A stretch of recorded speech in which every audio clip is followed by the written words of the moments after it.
오늘 우리 같이 공부할 성경 본문은 마태복음 22장입니다. 비교적 길죠? 1절에서 46절까지 있습니다. 가능하면 금년 안에 마태복음을 다 끝내려고 하는데 진행이 어떻게 될지 모르겠습니다. 하는 데까지 다 해보죠.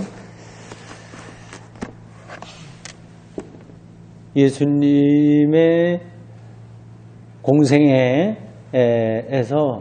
몇 번 중요한 기점이 있어요. 몇 번이 있는데 그 중에서 가장 중요한 어떤 전환점, 이게 예루살렘 입성입니다. 예루살렘 입성. 그게 지난주에 공부한 21장에 나와요.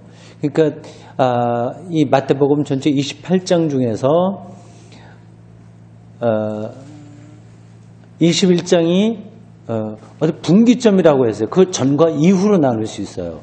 예수님 공생의 전과 이후를 이렇게 구분한다고 한다면 21장이라고 할 수 있습니다. 21장에서 예수님이 예루살렘에 들어감으로써 예수님의 운명이 급전직하, 아주 과격하게 되는 거예요. 어떤 낭떠러지 같은데 막 몰려가는 그러한 상황입니다. 그 전까지는 몇몇 갈등이나 이런 것이 있었다고 하더라도 저 속도는 늦어요. 천천히 가요. 근데 이제 예루살렘 입성부터는 예수님의 운명이 어디를 향해서 막 달려가게 됩니다. 그 어디가 뭐죠? 십자가죠. 십자가 죽음을 향해서 가게 되는 아주 분기점이라고 할 수 있습니다. 근데 이 십자가라고 하는 걸 여러분들이 우리가 구원의 도리 이렇게 해서 우리 죄를 대신해서 십자가를 지셨다. 이렇게 우리가 교리적으로 알고 있습니다.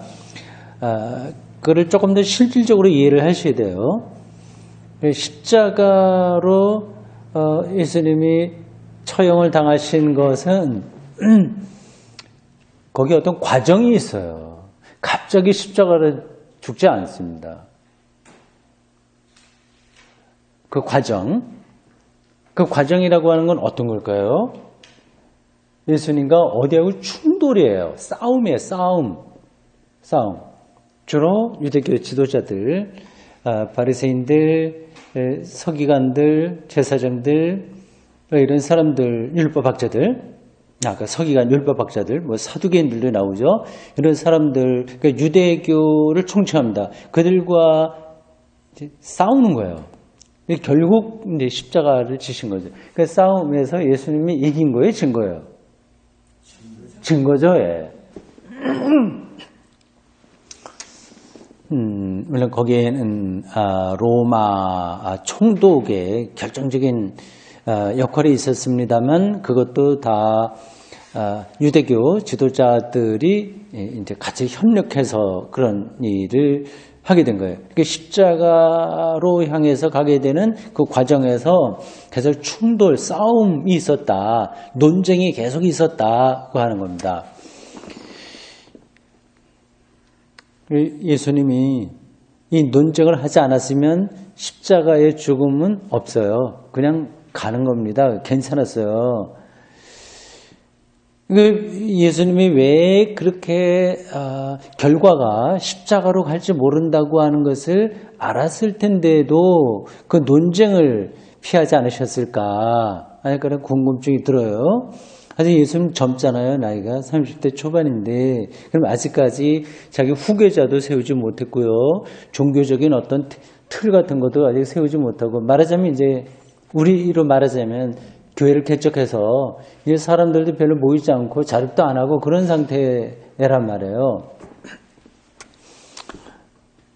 그냥 인간적인 생각에 의하면 조금 더 살아야죠. 한 50살, 60살까지 살면서 자신의 가르침을 더 많이 나타내고 그리고 제자들도 더 많이 육성하고 이렇게 저렇게 물적인 토대도 좀 확실하게 세우고 그래서 자기 뒤를 이어서 하나님 나라 운동을 계속 갈 수 있도록 어떤 기반을 좀 세웠으면 좋겠는데 그런 거 없이 예수님이 30대 초반에 돌아가셨단 말이에요. 근데 그거를 각오하면서까지 그렇게 논쟁에서 한 발도 뒤로 물러서지 않고 대결하신 거죠. 근데 왜 그랬을까라고 하는 겁니다. 그건 지금 그래서 중요한 문제는 아니에요. 근데 지금 마태복음 21장부터 예수님이 계속해서 그런 속으로 끌려 들어가기 때문에 그걸 여러분들에게 강조해서 말씀드리려고 하는 겁니다. 진리 논쟁이에요. 진리. 뭐가 참되냐라고 하는 것에서 유대교 지도자들하고 예수님 사이에 이 논쟁을 피할 수가 없었던 거예요. 근데 그런 것이 아니라 대충 살아가는 걸 어떻게 사냐, 아니면 누가 헤게모니를 쥐냐, 돈을 어떻게 하냐, 이런 정도라고 한다면 예수님이 그렇게 거기에 직접 들어가서 하지 않으셨을 겁니다. 근데 이건 진리의 문제라서 피하지 않으시고, 그 십자가의 개연성을 무시할 수 없었음에도 불구하고 계속 싸웠다. 그 얘기입니다. 이제 22장에 이제 그 싸움 이야기 계속 나오고요. 23장에서 더 날카롭게 공격해요. 이렇게 공격하면 바리새인들, 서기관들 이런 사람들 기분 나빠서 아마 못 견뎠을 겁니다. 21장이 예루살렘에 들어가고 그래서 계속 예루살렘 중심으로 한 유대교 지도자들하고 첨예하게 갈등을 겪게 되고 22장에서 그런 논쟁이 계속되게 됩니다. 그리고 다음 주에 보게 될 23장에서는 아주 날카롭게 비판을 해요. 아주 과격할 정도로 그런 과정 중에 지금 있습니다. 오늘 여기 한 전체 보니까 5단락이 됩니다. 여러분들 성경 한번 보세요. 여기 소제목도 다 나와 있으니까 어떤 거냐 하는 것을 대충 눈으로 따라서 볼 수 있습니다. 22장 한번 보십시오. 1절에서 14절까지는 혼인잔치 비유예요. 우리가 잘 알고 있는 이야기입니다. 잔치를 베풀고서 초대장을 보냈는데 와라 하니까 핑계대고 안 왔다. 그래서 길거리에 있는 사람들 데려다가 채웠다. 그런 얘기입니다. 근데 요 이야기가 이 마태복음하고 누가복음에 있는데 조금 차이가 있어요.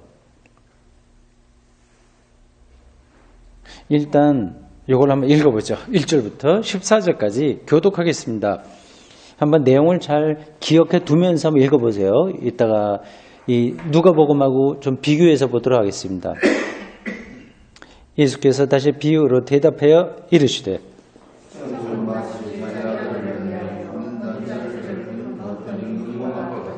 그 종들을 보내어 그 청한 사람들을 혼인잔치 오라 하였더니 오기를 싫어하거늘 다시 다른 종들을 보내어 이르되 청한 사람들에게 이르기를 내가 오찬을 준비하되 나의 소와 살인 짐승을 잡고 모든 것을 갖추었으니 혼인잔치에 오소서 하였더니 그들이 돌아보지도 않고 한 사람은 자기 밭으로 한 사람은 자기 사업하러 가고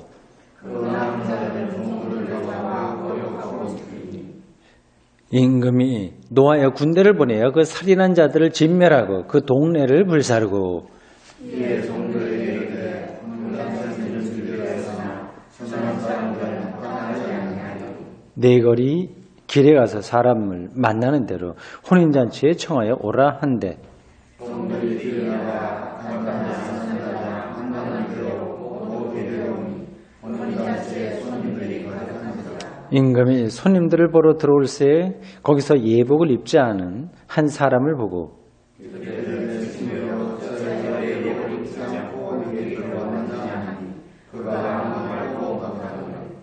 임금이 사환들에게 말하되 그 손발을 묶어 바깥 어두운 데에 내던지라 거기서 슬피 울며 이를 갈게 되리라 하니라.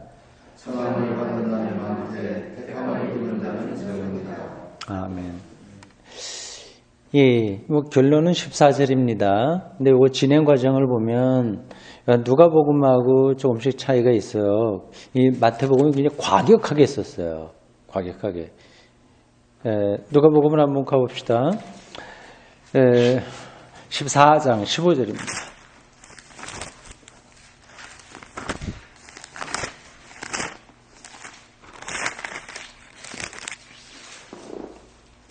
14장 15절 누가복음 14장입니다. 소제목 큰 잔치 비유 이렇게 되겠습니다. 진행이 좀 비슷해요. 네, 여기서는 이제 처음에 청한 사람들이 그 초청에 응하지 않는 태도가 마태복음에 비해서는 좀 부드러워요. 마태복음에서는 아예 돌아보지도 않고 그냥 쑥쑥쑥 막 흩어져 버려요. 아예 관심도 없는 걸로 나타나는데 여기 누가복음에는 18절 보면은 여러분들이 알 수 있듯이 좀 핑계를 대는 거예요. 그래도 마지못해서라도 나는 밭을 샀으니까 한번 나가봐야 되겠다. 그러니까 나를 좀 이해해 주십시오 하는 거예요. 그래서 그걸 끝나면 나는 가겠다는 마음도 여기 들어있는 거예요. 일단은 약간 좀 부드럽게 청함을 이렇게 사용합니다. 네, 쭉 그렇게 돼 있어요. 근데 마태복음에는 아예 강하게 관심도 없는 걸로 나타납니다. 그보다 더 중요한 것은 여러분들 누가복음 눈으로 보십시오. 그냥 비슷한 진행이에요. 보십시오. 밭을 사고 소를 사고 장가 들었다 그러니까 못 간다. 좀 미안하다. 시간 나면 가겠다. 요 정도입니다. 그렇게 와서 주인에게 얘기하니까 거리에 나가서 많은 사람들 들어와라. 그래도 자리가 비었으니까 억지로라도 데리고 와라 하면서 24절에 누가복음입니다. 전에 청하였던 사람들은 하나도 내 잔치를 맛보지 못하리라 하였다 하시니라. 전체적으로는 굉장히 부드럽게 표현되어 있어요. 네, 마태복음 다시 가보세요. 22장.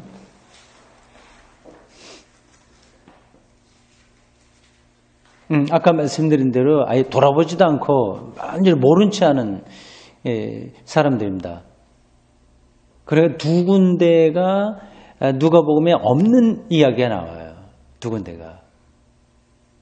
아시겠죠? 하나는 6절과 7절 종들을 잡아 죽이고 모욕했다고 얘기하는 이야기, 임금이 노예에서 군대를 보내서 거기를 다 진멸했다고 하는 이야기. 이건 이제 누가복음에는 없는 거예요.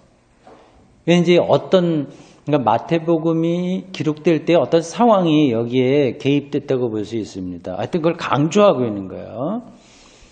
그리고 또 하나 누가복음에 나오지 않은 것은 뭘까요? 예복은. 그렇죠. 예복 문제입니다. 이게 누가복음에는 없어요. 이게 이 마태복음에서는 이제 기독교 공동체에 들어와 있는데 준비되지 않은 사람들, 그리고 초청받았다고 하는 그러한 그 기쁨, 은혜 이런 것을 유지하지 못하고 준비가 되지 않은 사람들에 대한 경고를 이 비유에서 지금 하고 있는 거죠. 근데 기본적으로는 똑같은 비유인데도 이렇게 누가복음하고 마태복음의 차이가 있는 것은 누가복음이 어떤 자리, 상황하고 마태복음이 있는 것 상황, 그걸 삶의 자리라고 합니다. 그런데 차이가 있기 때문에 그렇습니다. 그래서 학자들에 따르면 학자들의 연구에 따르면 6절과 7절에 나와 있는 그러한 이야기가 70년 유대 전쟁을 암시한다. 그걸 배경에 놓고 기록했기 때문에 이렇게 사람 죽고 하는 그런 거가 여기 안에 들어왔다. 그렇게 말하고 있습니다. 일리가 있는데 그게 100% 정확한지는 모르겠어요. 근데 그 성서 학자들이 그렇게 좀 설명하고 있습니다. 14절, 거기 이제 결론 부분입니다. 청함을 받은 자는 많지만 택함을 받은 자는 적다. 청함과 택함, 이거를 이제 우리 구원의 문제와 연관을 시킨다면 이 청함은 많이 받았어요. 보편적인 청함이죠. 하나님은 모든 사람을 다 초청했다고 볼 수 있습니다. 물론 본문에는 초청받은 사람이 선발되지만, 그런데 기본적인 어떤 사상에 의하면 하나님의 초청은 모든 사람들을 향한 건데, 정말 거기서 구원의 세계에 들어오는 사람들은 택함을 받았다, 이렇게 볼 수 있는 거죠. 그러니까 하나님의 초청의 보편성과 그 택함의 어떤 특수성 그런 거를 볼 수 있어요. 그래서 마태복음 기자는 이 예복 문제를 얘기하면서도 이 암시가 됐지만 그냥 교회에 들어온다고 해서 막 하나님을 뭐 이렇게 형식적으로 따른다고 해서 모두가 다 택함 받은 것은 아니다. 아주 엄격하게 어떤 것들을 말하고 있습니다. 이런 것들을 조금 이제 우리의 어떤 신앙생활하고 연관을 시킨다면 개인적으로도 그런 거예요. 이렇게 볼 수 있습니다. 우리 모두가 다 하나님의 말씀을 읽잖아요. 그래서 설교도 듣기도 하고 뭐 이런저런 그런 관계들은 그런 세계 속에 들어와 있는데 정말 그 은혜, 하나님 통치 신비, 그리고 그러한 능력, 그런 것들을 정말 실질적으로 경험하고 따르는 사람들은 그렇게 많지 않은 거죠. 청함은 많이 받았지만 정말 택함 받은 사람은 적다고 하는 그런 거예요. 아주 심각한 방식으로 지금 마태복음 기자가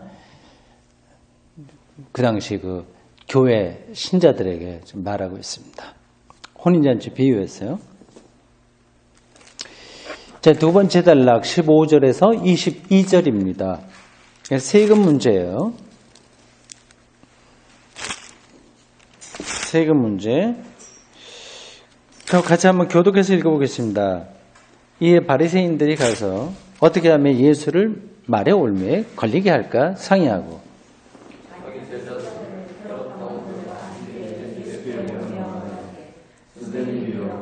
하나님이 찾으시고 진리로 하나님의 뜻을 가르치시며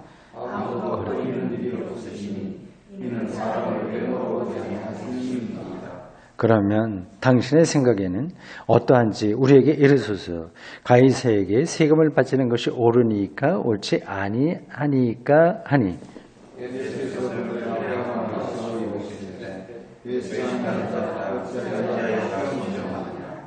세금 낼 돈을 내게 보이라 하시니 데나리온 하나를 가져왔거늘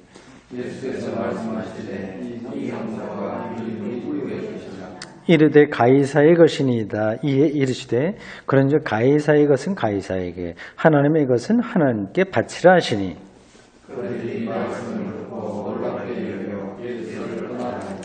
아멘. 봅시다. 요거는 병행구가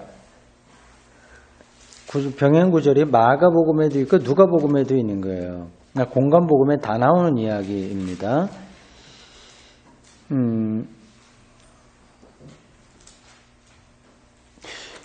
근데 지금 마태복음에는 보십시오. 순서가 이 혼인잔치의 비유에 이어서 즉시로 이 세금 문제가 나오잖아요. 근데 누가복음에 따르면 14장 15절부터 24절까지 혼인잔치 비유가 나오고 이 세금 바치는 것은 꽁충 뛰어서 20장 20절에서 26절 여기에 나와요. 그러니까 배열이 다른 거지. 이 편집이 다른 거예요. 왜 그렇게 했는지는 좀 더 세부적인 거기 때문에 지금 말씀드릴 건 없습니다. 어쨌든 그런 차이가 있다. 각각 성서 기자들이 자기의 자리에서 예수님의 여러 가지 이야기들을 좀 앞으로 끌어당기기도 하고 좀 뒤로 물리기도 하고 그렇게 기록했다. 그런 정도로 일단 아시면 되겠습니다. 세금 문제를 얘기하는데요. 이 세금 문제가 유대인들에게 아주 뜨거운 감자였습니다. 이 세금은 로마에 바치는 거란 말이에요. 로마 권력, 제국으로서 이스라엘 백성들을 제압하고 있는 그 사람들에게 내는 건데, 이게 별로 기분 좋게 낼 수는 없는 거죠. 이건 일제시대 때 우리가 일본 관리들에게 그런 총독부로 이제 이게 들어가서 관리되는 거하고 비슷한데 기분이 나쁜 거예요. 그래도 어쩔 수 없으니까 이렇게 이렇게 세금들, 성전세 이런 거는 이제 유대교 그쪽으로 가지만 도시세 등등등등 여러 가지 세금들은 다 로마로 가게 됐습니다. 하여튼 그런 것을 이제 유대인들이 뭐 기분 좋지는 않지만 어쩔 수 없이 내곤 했는데, 어느 때에 이르러서, 뭐 이건 여러 가지 시대적인 상황이 있습니다. 세금 내지 않기 운동 같은 것들을 벌였어요. 이게 그러니까 반로마 혁명 비슷한 거예요. 그래서 그걸 아주 강력하게 추진하던 사람도 있고 좀 약간 부드럽게 한 사람들도 있는데, 어떤 로마에 우리가 세금 내지 말자, 이런 식으로 투쟁했던 때가 있었습니다. 이건 이제 로마로서는 용납이 안 되는 거죠. 그래서 결국 로마 투쟁을 하다가 유대 전쟁으로 결국 그런 것이 비화됐고요. 근데 70년에 끝난 유대 전쟁이 얘기하는 거예요. 거기 이제 초기 기독교 초기 기독교에도 영향을 많이 미쳤고, 성경 기록하는데도 하여튼 그게 직간접적으로 많이 영향을 미쳤습니다. 근데 70년에 전쟁이 끝나게 되는데, 그 전부터 20, 30년 동안 계속 그런 마찰은 많이 있었습니다. 우리나라가 이제 일제시대 때 독립군들이 막 활동한다든가 그런 거하고 좀 비슷해요. 그리고 이런저런 뭐 항일 운동도 좀 국내외에서 많이 하지 않았습니까? 그런 것은 유대인들도 많이 한 거예요. 근데 그 중에 하나가 이 세금 내지 말자고 하는 거예요. 이건 굉장히 과격한 운동이에요. 결국 그렇게 해서 전쟁으로 이제 비화가 됐고, 유대가 완전히 망했습니다. 이제 완전히 예루살렘에 쑥대밭이 된 거죠. 네, 그런 걸 배경에 놓고 지금 요 이야기가 기록되고 있는 거예요. 그러니까 이게 다른 때도 제가 한번 말씀드렸습니다만은, 예수님의 말씀이 그냥 예수님의 순수한 말씀이 있고, 그리고 초기 기독교가 그 말씀을 조금 이렇게 확장해서 자기들의 역사 배경을 염두에 둔 말씀들이 있어요. 이걸 구분하기 쉽지 않습니다만 그런 게 있어요. 그러니까 예수님은 30년 어간에 사셨다가 하신 분의 말씀이고, 초기 기독교가 성경을 기록할 때는 대개 이제 70년 이후이기 때문에 한 40년 정도 차이가 나는 거예요. 배경이 달라서. 근데 그러나 예수님의 말씀이 문자 그대로 하신 말씀 그대로 기록되지는 않았습니다. 근데 그걸 좀 염두에 두고 여러분들이 성경을 읽으셔야 되겠습니다. 그러니까 이 세금 문제 이렇게 투쟁하고 하는 거는 예수님 당시에 있었겠어요? 없었겠어요? 그때는 많지는 않았어요. 그 뒤로 많아진 거죠. 그 뒤로. 70년 전쟁 끝날 그때 굉장히 과격하게 그런 일들이 벌어지게 된 겁니다. 예수님의 답변은 가이사의 것은 가이사에게, 하나님의 것은 하나님에게, 이렇게 나와요. 여기서 이제 기독교 윤리, 그런 것들의 어떤 방향 같은 것도 우리가 생각할 수 있습니다. 정말 정권이 악하다고 한다면 거기에도 우리가 세금을 내야 되냐? 우리가 거기에 정권의 권위를 인정해야 되냐? 만약 그런 것들입니다. 일제가 아니라 히틀러 시대에 독일 교회가 그런 어떤 그 갈등이 있었어요. 히틀러가 어떤 그 권력을 잡고 유대인들 학살하고 뭐 그럴 때 기독교 교회가 어떻게 대처해야 되냐는 그런 문제들이 있었습니다. 그는 바울이 로마서를 기록할 때 그때도 그런 문제가 있었고요. 그래서 그건 굉장히 복잡한 문제예요. 그 관계에서 이제 대표적으로 두 사람을 우리 꼽을 수 있어요. 이제 이 세속 정권과 기독교의 관계가 어떠해야 되냐 하는 그런 차원에서 그렇습니다. 하나는 마틴 루터예요. 마틴 루터. 그는 두 왕국론 이걸 주장했어요. 두 왕국론. 그러니까 이 세계가 하나의 왕국이고 나라이고, 그리고 교회를 중심으로 한 하나님의 나라가 또 나라예요. 그래서 왕국이 이거 좀 다르다. 그러니까 이 세속의 질서는 세속의 원리대로 그거는 가야 되는 거지. 그거를 기독교 정신의 원리로 그것까지 다 할 수는 없다. 그런 입장입니다.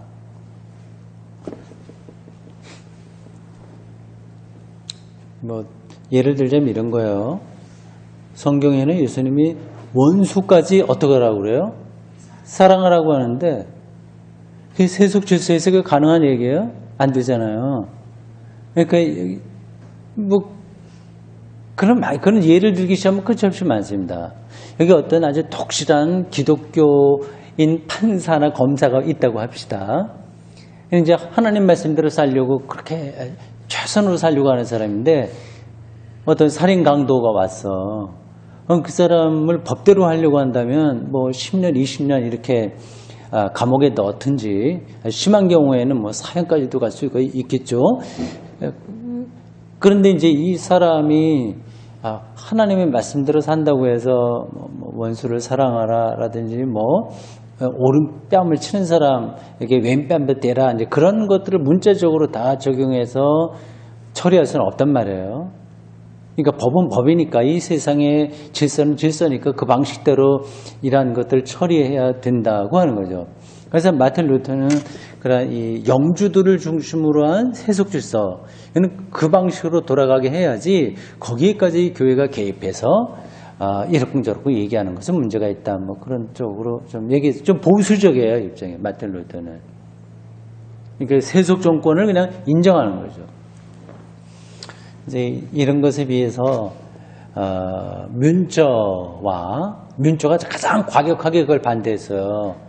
말이 안 된다. 이건 정말 영주들은 나쁜 놈들이니까 다 전쟁을 해서라도 이거는 농민 전쟁을 일으켜서라도 다 때려 부셔야 된다. 그래서 여기는 정말 하나님이 그대로 통치하는 그런 나라로 만들어야 된다. 그렇게까지 했습니다. 아주 요즘 용어로 얘기하면 극단적인 좌파라고 할 수 있어요. 민조는 극단적 좌파. 근데 루터는 보수에 가깝습니다. 따지고 보면 신학은 엄정했는데 그런 세계를 보는 눈은 좀 보수적인 입장이에요. 칼빈은 그 중간쯤 됩니다. 조금 복잡한 문제인데 이게 그날 종교개혁 시대나 아니면 지금 이 마태복음이 기록되던 그 당시만이 아니라 지금도 우리들에게 계속 문제로 남습니다. 이 악한 정권, 정말 누가 봐도 그런 정권에 대해서 폭력적으로라도 그거를 뒤엎어야 되냐, 아니면 하나님의 뜻이 거기에 개입하도록 기다려야 되냐. 뭐 가이사의 것은 가이사에게, 뭐 하나님의 것은 하나님에게라고 하는 이 말씀을 문자적으로 우리가 지켜야 되냐 아니냐, 그런 아주 복잡한 문제들이 있습니다. 근데 이렇게 생각하셔야 돼요. 제가 보기에 그렇습니다. 제 입장을 말씀드리는 거예요. 그러니까 악한 정권도 인정하라라고 말하기는 좀 힘들죠. 이 바울이 로마서에서 세상 권력에 이제 복종해라 그런 얘기를 했는데, 그런 것도 악한 정권까지 다 인정하라라기보다도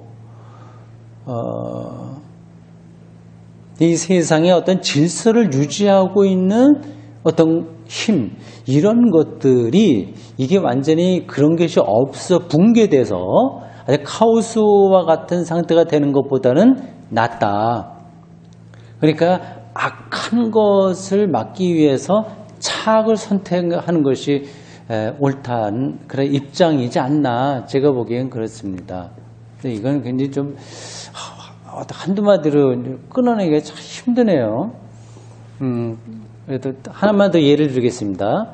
이라크 있잖아요. 후세인이 있었을 때, 후세인 정말 나쁜, 문제가 많은 그런 통치자였잖아요.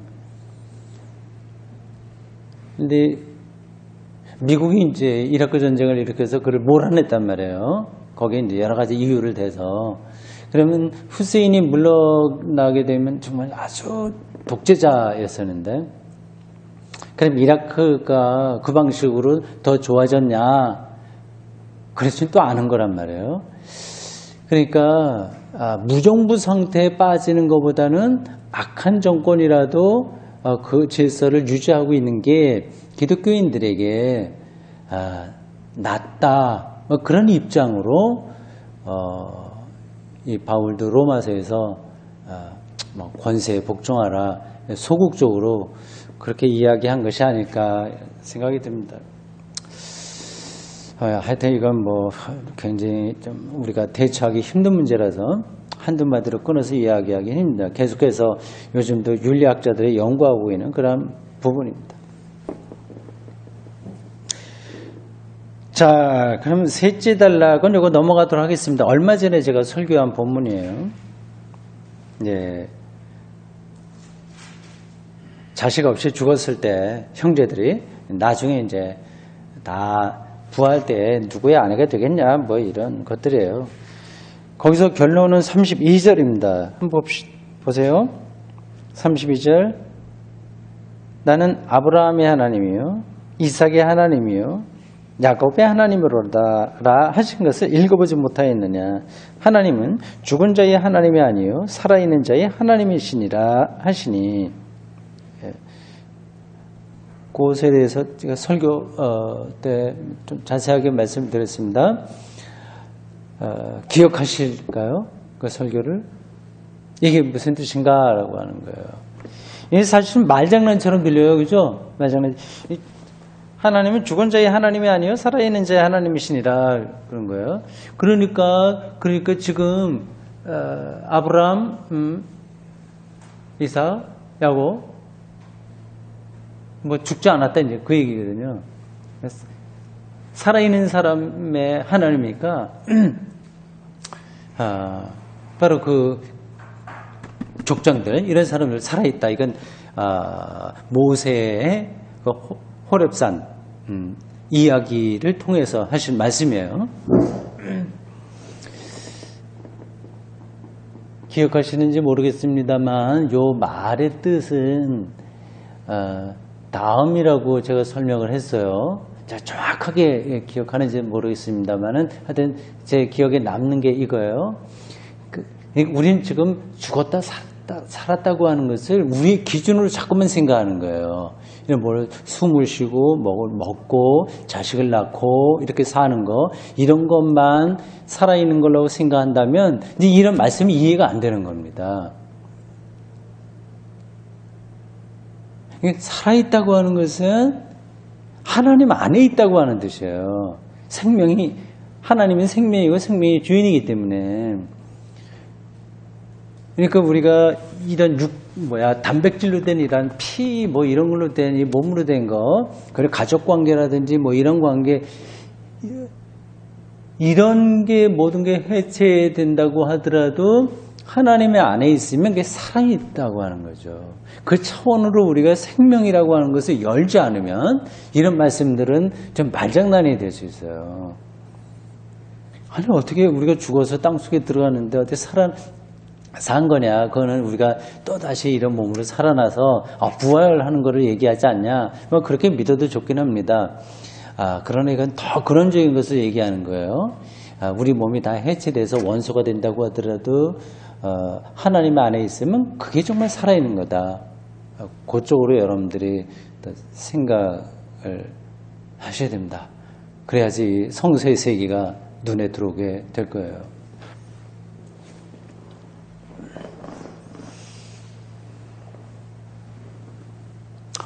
이 말씀이 전달이 됐습니까? 예. 이게 생각을 완전히 바꿔야 돼요. 그렇지 않으면, 성서의 세계는 지금 우리가 살아있어 확인할 수 있는 것을 연장하려고 하는 생각밖에 되지 않아요. 사실 이렇게 제가 얘기를 하면서도 좀 이게 얼마나 전달이 될까, 설교할 때도 늘 그런 느낌이 듭니다만, 조금 아쉬움이 있긴 있어요. 우리가 지금 경험하는 것은 다 요 안에 있기 때문에 시간과 공간, 먹고 월급 받고 이렇게 아기자기에 살고 그 굉장히 중요한 거예요. 그거를 빼놓고는 또 말할 수 없습니다. 여기 고정되어 있어서 이것 아닌 하나님이 새롭게 창조할 세계에 대한 어떤 희망 그리고 비전, 그 상상력 그런 것들이 잘 열리지가 않아요. 그걸 이제 극복해야 됩니다. 하루 이틀이 되는 문제가 아니에요.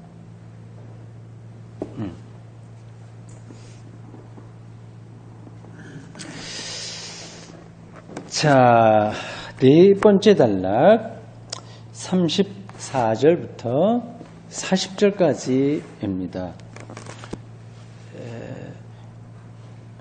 우리 요거는 교독하지 말고 짧으니까 함께 읽겠습니다. 예수께서 사두개인들로 대답할 수 없게 하셨다함을 바리새인들이 듣고 모였는데 그 중에 한 율법사가 예수를 시험하여 묻되 선생님, 율법 중에서 어느 계명이 크니까? 예수께서 이르시되 네 마음을 다하고 목숨을 다하고 뜻을 다하여 주 너의 하나님을 사랑하라 하셨으니 이것이 크고 첫째 되는 계명이요 둘째도 그와 같으니 내 이웃을 내 자신같이 이 두 계명이 온 율법과 선지자의 강령이니라. 아멘. 쉬운 그런 말씀입니다. 많이 들었던 이야기이기도 합니다.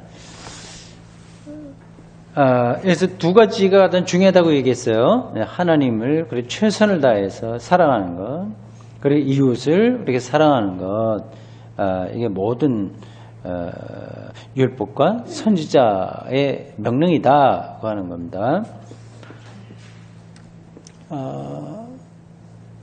결국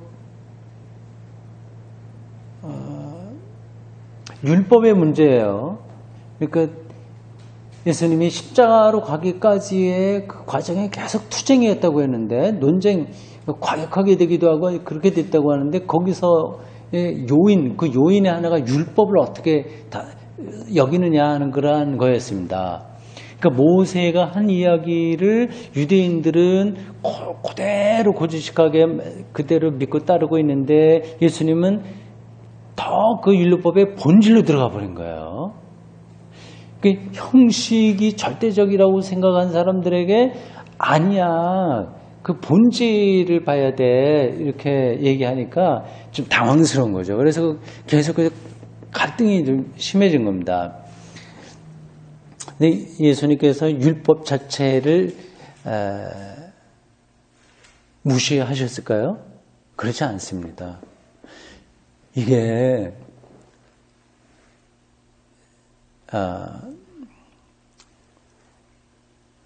중요한 문제인데요. 이거요. 예수님이 율법을 무시하지 않았으나 율법의 본질을 이제 말씀하신 거예요. 이렇게 생각하시면 됩니다. 율법 조항 하나하나 이렇게 딱 지켜가는 그 방식의 신앙이 아니라 자기의 삶 전체로 율법의 중심 속으로 들어가는 삶, 그건 이제 예수님이 말씀하신 거죠. 이제 율법의 핵심이 두 가지라고 그랬잖아요. 하나님 사랑과 이웃 사랑. 근데 율법주의자들은 뭐냐? 하나하나 지켜야 돼, 모든 거. 그래도 안식일에 뭐 하지만 몇 킬로 이상 걷지 말아야 되고, 뭐 추수할 때는 어떻게 해야 되고, 이웃과의 관계는 하나하나 여기에 매달린 거예요. 매달렸어요. 예수님은 율법을 이거를 폐기하지는 않았으되 항목 하나하나에 매달리게 한 게 아니라 그 율법 전체만 말하려고 하는 것을 자기의 삶으로 증거하며 살아라. 이렇게 가르치신 겁니다. 또 근본으로 돌아간 거죠. 뭐 헌금 문제만 해도 그런 거예요. 지금도 우리가 많이 그렇게 경험하고 있는 겁니다. 어떤 사람들은 보통 이제 11조 그걸 이제 한국교회에서 예민하잖아요. 그래서 그거를 뭐 몇백 원까지 그렇게 하시는 분들도 있어요. 그게 항목 조항 하나하나 그렇게 지키려고 하는 거죠. 그렇게 하면서 실제로는 자기가 경제적으로 어떤 그 사회 윤리적인 차원에서 그렇게 잘 살지도 못하면서 부동산 투기도 하고, 예를 들자면 하여튼 그런 방식으로 이렇게 살면서 그 항목 하나하나 율법에 있는 것을 지키어 가는 것. 뭐 지키는 게 나쁘다는 뜻이 아니라 그 작은 것에 매달려 있어서 정말 큰 거는 다 놓치는 그런 잘못이 있는 거죠. 유대인들에게 그런 것들을 예수님이 보시고 삶 전체로 하나님을 사랑하고 이웃을 사랑하는 것 그런 쪽으로 율법주의 신앙을 이제 끌어올리신 겁니다. 하여튼 그 이야기가 그 대목에 있습니다. 마지막 41절에서 46절까지입니다. 자, 이 말씀도 같이 한번 읽을까요? 바리새인들이 모였을 때 예수께서 그들에게 물으시되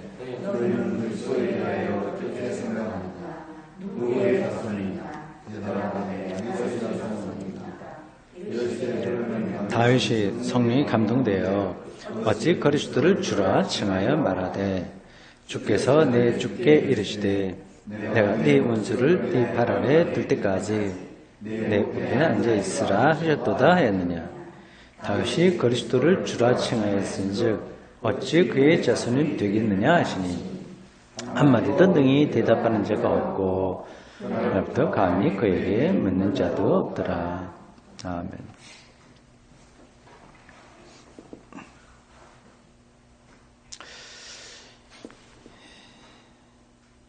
그 44절에 나와 있는 것은 그 각주에 나와 있듯이요. 시편 110편 1절 인용한 그런 겁니다. 시편이 이제 다윗의 시라고 전제하고 조금 나온 이야기예요. 시편이 뭐 꼭 다윗이다 한 건 아닙니다. 그 시대의 작품이죠. 그것을 다윗의 이름으로 많이 이렇게 사람들이 입에 오르내리다 보니 유대인들이 이걸 다윗의 시 이렇게 생각을 한 거죠. 아주 그런 전통이 쭉 내려온 거예요. 거기에 이제 시편 110편 1절에 나와 있는 그 구절을 인용하면서 그리스도가 다윗의 자손이라고 하는데 다윗이 오히려 그 그리스도를 주라고 얘기했는데 어떻게 자손이냐 그래서 그거를 유대인들의 생각이 잘못됐다 말씀한 겁니다. 사실 이거는 그렇게 논리적으로 그래 딱 시원한 이야기는 아니에요. 뭐 시편에 나와 있는 이런 것도 사실 어떤 역사적 사실을 딱 그렇게 지적해서 얘기한 게 아니라 그러니까 다윗이 앞으로 오게 될 그리스도는 내 후손이 아니지. 앞으로 오게 될 그리스도를 주라고 이야기했다. 그 이야기하고 현재 유대인들이 그리스도는 다윗의 후손이라고 하는 것을 연결시켜서 이건 서로 모순되는 거 아니냐 이렇게 예수님이 따지고 든 거예요. 그러니까 이거는 그렇게 큰 비중이 있는 이야기는 아닌데 아마 다른 뜻이 있을 겁니다. 그런 성서학자들이 더 연구한 바가 있을 거예요.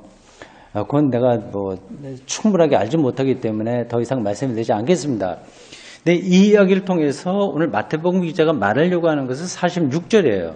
아니면 22장 전체를 통해서 말하려고 하는 핵심도 사실은 46절이라고 할 수 있습니다. 그러니까 논쟁을 계속한 거 아니겠어요? 이렇게 저렇게 결국 아무도 예수님에게 대답하는 자가 없고 묻지도 못하고 예수님의 권위에 다 복종했다. 그걸 얘기하려고 하는 거죠. 근데 사실 이건 과장된 거지. 그 당시에 예수님이 이렇게 했다고 하더라도 아마 좀 이상하네. 예수 왜 지가 뭐 잘났나 이런 식으로 아마 많이 속으로 생각했을 겁니다. 율법학자들이 뭐 예수님이 이런 말씀을 한다고 해서 그 사람들 탁 무릎 꿇고 형님 뭐 이렇게 하겠어요. 그러나 이제 성서 기자들의 시각에는 비록 율법학자들이 그 당장 무릎을 꿇지는 않았을 때 이미 논리성이나 그 권위나 이런 점에서 예수님의 말씀이 그들을 제압하고 있다 하고 하는 거예요. 그리고 여기에는 이미 나중에 예수님의 운명에서 벌어진 결정적인 어떤 사건 그것이 들어와서 고백된 거예요. 그게 뭐죠? 부활이지. 예.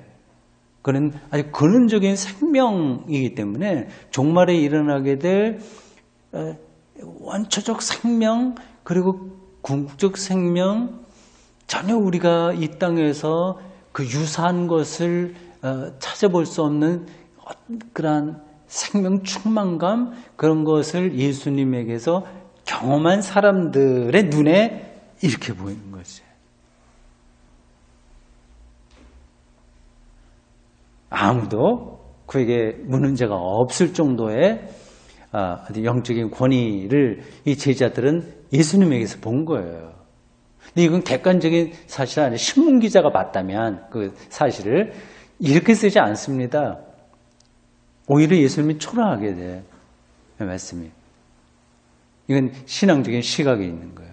그래서 우리는 성서에 읽을 때 그런 부분들도 좀 염두에 두면서 정말 기독교 신앙의 본질이 뭔지 이거를 차근차근 찾아가야 됩니다. 이렇게 46절의 결론을 내리고요. 근데 23장에 가서는 본격적으로 그런 권위에 근거해서 서기관 바리새인들을 크게 혼쭐을 냅니다. 이게 저는 뭐 요것도 미리 좀 읽어보고 뭐 다른 때도 우리가 알고 있는 바입니다만은 정말 과격하게 예수님이 이렇게 충고하고 경고하고 완전히 속된 표현을 묵사발 만들듯이 공격하는 일들이 벌어집니다. 그들이 마태복음 기자가 왜 이렇게 말할 수밖에 없었는지에 대한 신앙적인 바탕도 사실 다 있는 거죠. 기도하겠습니다. 주님, 오늘 저희들 마태복음 22장을 함께 읽고 부족한 종이 이모저모로 설명했습니다.